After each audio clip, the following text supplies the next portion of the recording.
बारिश अभी कुछ देर पहले ही रुकी थी। स्कूल की बस पहाड़ों के बीच सुनसान सड़क पर खराब खड़ी थी।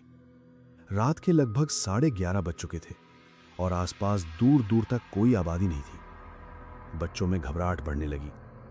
स्कूल के टीचर्स ने फैसला किया कि सुबह तक पास के एक पुराने होटल में रुकना बेहतर होगा। करीब 20 मिनट पैदल चलने के बाद सब लोग उस होटल तक पहुंचे। होटल अजीब था। उसके चारों तरफ देवदार के लंबे पेड़ थे और पीछे धुंध से ढकी पहाड़ियां।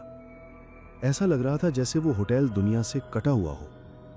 आयुष, रोहन और अमन को एक ही कमरा मिला। तीनों खुश थे क्योंकि स्कूल ट्रिप में पहली बार उन्हें इतनी आजादी मिली थी।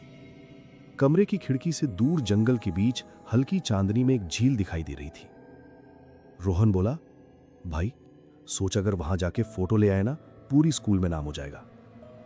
आयुष हंसा, और पकड़े गए तो लेजेंड बन जाएंगे।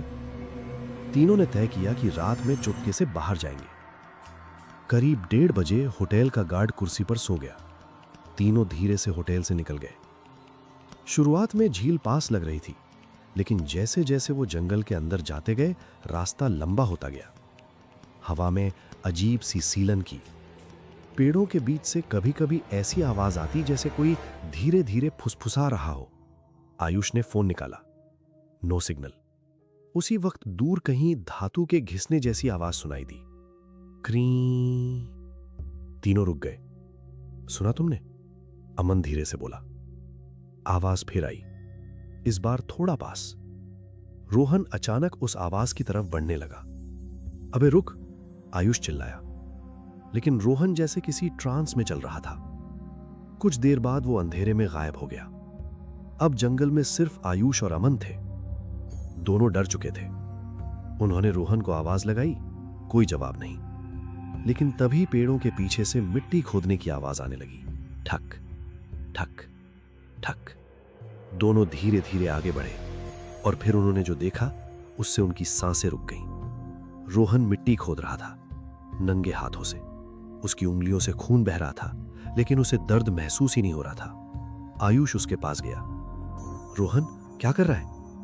रोहन धीरे धीरे उनकी तरफ मुड़ा। उसके चेहरे पर डर था, गुस्सा नहीं, जैसे वो खुद अपने शरीर पर कंट्रोल खो चुका हो। उसने कांपती आवाज में कहा, यहां कोई दबा हुआ है।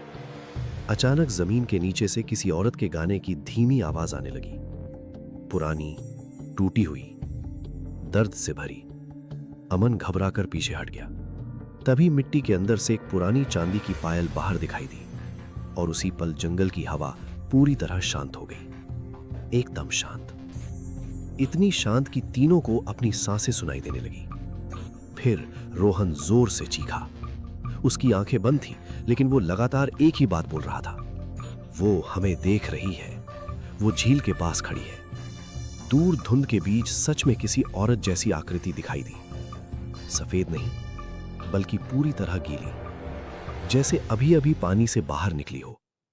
उसका चेहरा साफ नहीं दिख रहा था, लेकिन उसकी पायल की आवाज लगातार सुनाई दे रही थी। छन छन छन। तीनों भागने लगे, लेकिन जंगल का रास्ता बदल चुका था। जहां से आए थे वहां अब सिर्फ पेड़ थे। कुछ देर बाद उन्हें एक टूटा हुआ लकड़ी का घर दिखाई दिया। अंदर मोमबत्तियां जल रही थीं, जैसे कोई अभी भी वहां रहता हो। अमन अचानक घर के अंदर चला गया। अमन, आयुष चिल्लाया, लेकिन वो नहीं रुका। दोनों उसके पीछे अंदर गए और अंदर दीवारों पर सिर्फ एक ही चीज बनी हुई थी, झील। सैकड़ों बार, हर दीवार पर, हर कोने में। तभी ऊपर वाली मंजिल से पायल की आवाज आई, धीरे धीरे धीरे, और फिर किसी के घसीटते हुए चलने की आवाज आई। आयुष और रोहन ऊपर गए। कमरे का दरवाजा आधा खुला था। अंदर अमन हवा में नहीं लटका था, बल्कि जमीन पर बैठा झील की तरफ देख रहा था। जब उसने पीछे मुड़कर देखा, उसके चेहरे पर किसी बूढ़ी औरत का रिफ्लेक्शन दिखाई दिया, लेकिन कमरे में उनके अलावा कोई नहीं था। अचानक खिड़की अपने आप खुल गई। बर्फ जैसी ठंडी हवा अंदर आई और उसी पल नीचे झील से किसी के चिल्लाने की आवाज आई। रोहन डरकर बाहर भागा। आयुष उसके पीछे भागा। दोनों भागते भागते सीधे झील तक पहुंचे। धुंध इतनी बढ़ चुकी थी कि पानी और जमीन में फर्क समझ नहीं आ रहा था। रोहन अचानक रुक गया। उसने पानी की तरफ देखा और धीरे धीरे उसमें उतरने लगा। रोहन वापस आ, आयुष चीखा, लेकिन रोहन जैसे किसी को देख रहा था। फिर अचानक पानी के अंदर से दर्जनों हाथ निकले और उसे नीचे खींच लिया। आयुष चीखता रह गया। सुबह जब उसकी आंख खुली, वो होटल के कमरे में था। बाहर पुलिस खड़ी थी। झील के पास से अमन और रोहन की लाश मिल चुकी थी, लेकिन सबसे डरावनी बात कुछ और थी। उन दोनों के पैरों में पुरानी चांदी की पायल बंधी हुई थी, जिसका दूसरा जोड़ा आज तक नहीं मिला।